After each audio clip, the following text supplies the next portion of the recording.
Bueno, esta es la tarea en parejas de la clase de contabilidad intermedia, ¿verdad? Vamos a dar inicio.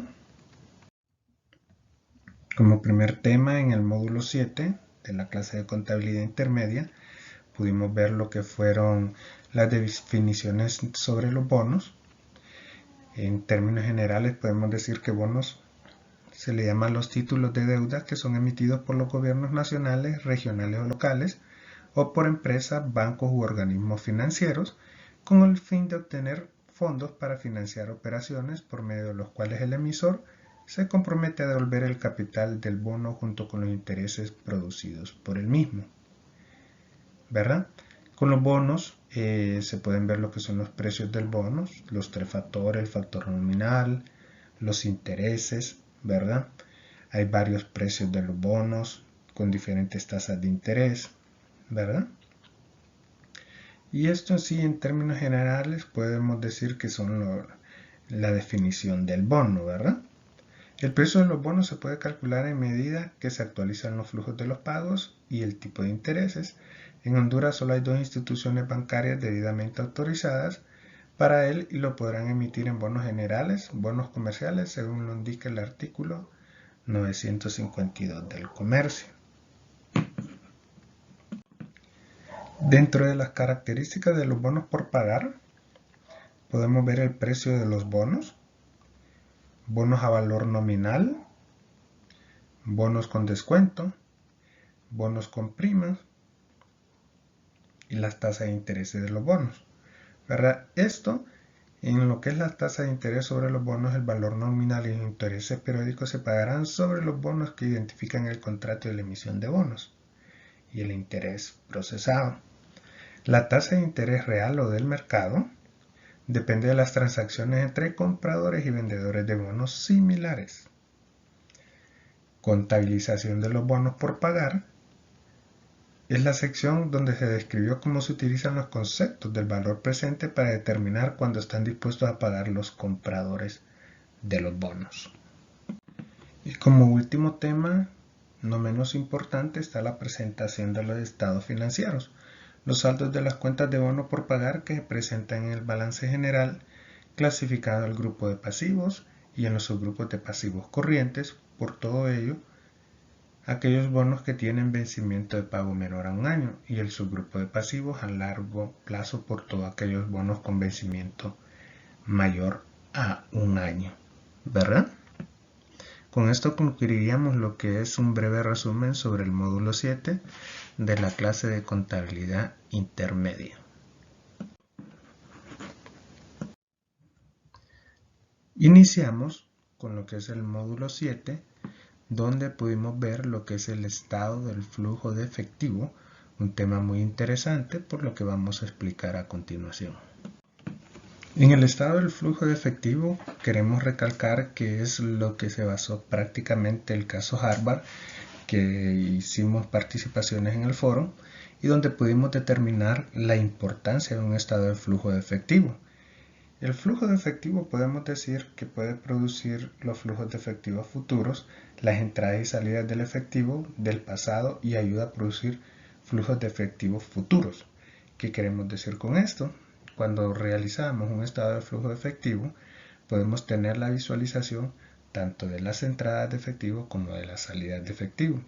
Y esto en forma general se va registrando y va mostrando cronológicamente lo que entra y sale de la empresa, valga la redundancia de palabras, porque lo que se busca es poder tener un orden o visualización de dónde está invirtiendo la empresa o qué gastos están haciendo que la empresa la haga más productiva o qué gastos están haciendo que la empresa se haga menos productiva o qué ingresos están teniendo a su vez para poder hacer más productiva o menos productiva la empresa. Como lo vemos aquí en forma de resumen, el flujo de efectivo proveniente de las actividades operativas, depreciación, agotamiento, gastos de amortiguación, ganancias y pérdidas sobre las ventas de los activos, los cambios de los activos corrientes y los pasivos circulantes, ¿verdad? Todo esto complementa lo que es el estado de flujo de efectivo, pero también podemos ver lo que está a continuación. La evaluación de los flujos de efectivo provenientes de las actividades operativas, el flujo de efectivo proveniente de las actividades de inversión y el flujo de efectivo proveniente de las actividades del financiamiento, que a su vez se subdividen en los siguientes incisos: cálculo de emisiones, de pagos de documentos por pagar a largo plazo, cálculo de emisiones de acciones, cálculo de pagos de dividendos, cambio neto en efectivo y los saldos en efectivo, inversiones y actividades del financiamiento que no aplican a efectivo. Con esto, todo mostrado en lo que es el estado de flujo efectivo, como lo recalcamos al inicio, ayuda a lo que es la toma de decisiones. ¿Y por qué ayuda a la toma de decisiones? Porque ahí se determina si realmente se está haciendo bien los gastos o si nos están representando bien. Al no tener un flujo de efectivo óptimo, le va a ser muy difícil a la empresa poder determinar si va hacia el rumbo correcto.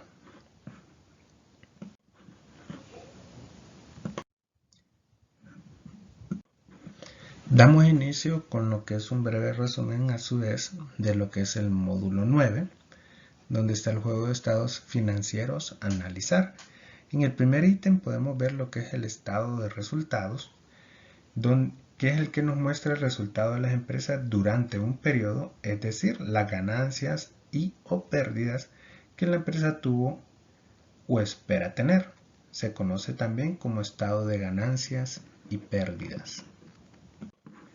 En el estado de resultados, los componentes de los estados de resultados son los ingresos, los costos de venta, la utilidad bruta, costos generales y ventas administrativas, utilidad de operación, gastos financieros, utilidades antes y después de impuestos, los impuestos, la utilidad neta, los dividendos y las utilidades retenidas. A su vez, podemos ver el subtema también, que es el estado de cambio de patrimonio. ¿Qué es esto? El estado de cambio de patrimonio tiene como finalidad mostrar las variaciones que sufren los diferentes elementos que componen el patrimonio en un periodo determinado, ¿verdad?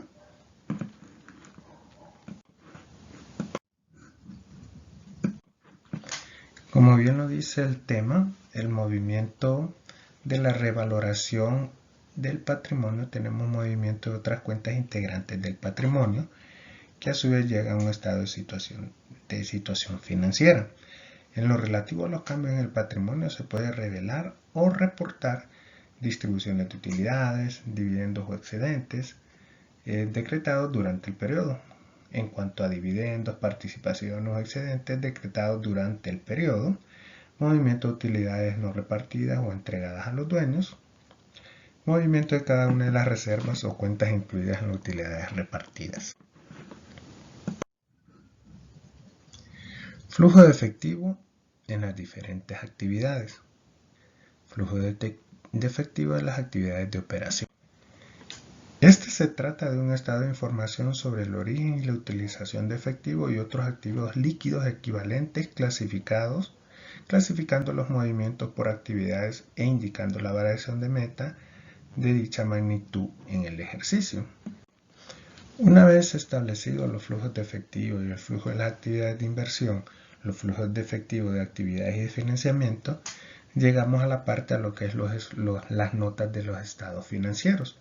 Las notas, como presentación de prácticas contables y revelación de la empresa, son parte integral de todos y de cada uno de los estados financieros. Los mismos deben prepararse por los contadores para su ejecución en base a un conjunto de reglas. Las partes de los estados financieros siempre deben estar definidos de la siguiente forma: un encabezado destinado para el nombre de la empresa, nombre del estado financiero y la fecha y periodo, dependiendo de qué se trata el estado financiero, si es dinámico o estático. El cuerpo, espacio destinado para la integración de información de cada financiero en particular, y se compone de las correspondientes cuentas de rubros y cantidades. Pie y calce, espacio destinado a las notas de los estados financieros y las firmas. Una vez teniendo un juego completo de reportes financieros, debemos proceder a realizar análisis y para ello algunas ocasiones es más conveniente utilizar porcentajes de cantidades, pues de esta forma se evita el sesgo de realizar análisis y por ello una muestra de forma que se analizan los estados financieros deben realizar cálculos porcentuales. Como por ejemplo, cuando ya se analiza y se efectúa un análisis horizontal, una vez realizados los cálculos porcentuales de los incrementos y decrementos de las cuentas que se reportan en el estado de resultados, el balance general y el estado de situación financiera. También tenemos el análisis vertical, las razones financieras, las razones de liquidez, que estas se subdividen en capital neto de trabajo, índice de solvencia, prueba ácida, rotación de inventarios, rotación de cartera, rotación de cuentas por pagar, ¿verdad? También tenemos las razones de endeudamientos, las razones de rentabilidad, las razones de cobertura y el análisis de flujo de efectivo. Y para finalizar tenemos lo que es el análisis Dupont. El análisis Dupont o sistema Dupont es el indicador financiero que nos dice cómo es que la empresa ha alcanzado los resultados financieros. Para una empresa es fundamental conocer cómo ha llegado a los resultados obtenidos, puesto con ello permite corregir errores y aprovechar sus puntos fuertes. El índice o sistema Dupont considera dos elementos que evalúan dos aspectos generales de riqueza en la empresa, margen de utilidad en ventas y rotación de activos totales. Al aplicar el índice Dupont, nos damos cuenta si la rentabilidad de la empresa está basada en un amplio margen de utilidad en ventas o está basada en una alta rotación de activos de la empresa, lo que mostraría una alta eficiencia en la gestión de los activos. ¿Verdad? Esto sería el resumen de lo que ha sido la clase de contabilidad intermedia para el tercer parcial del tercer periodo del año 2020. Espero sea de mucho provecho, agradeciendo la oportunidad de haber recibido esta clase. ¿Verdad? Me despido atentamente, Jorge Aguilar.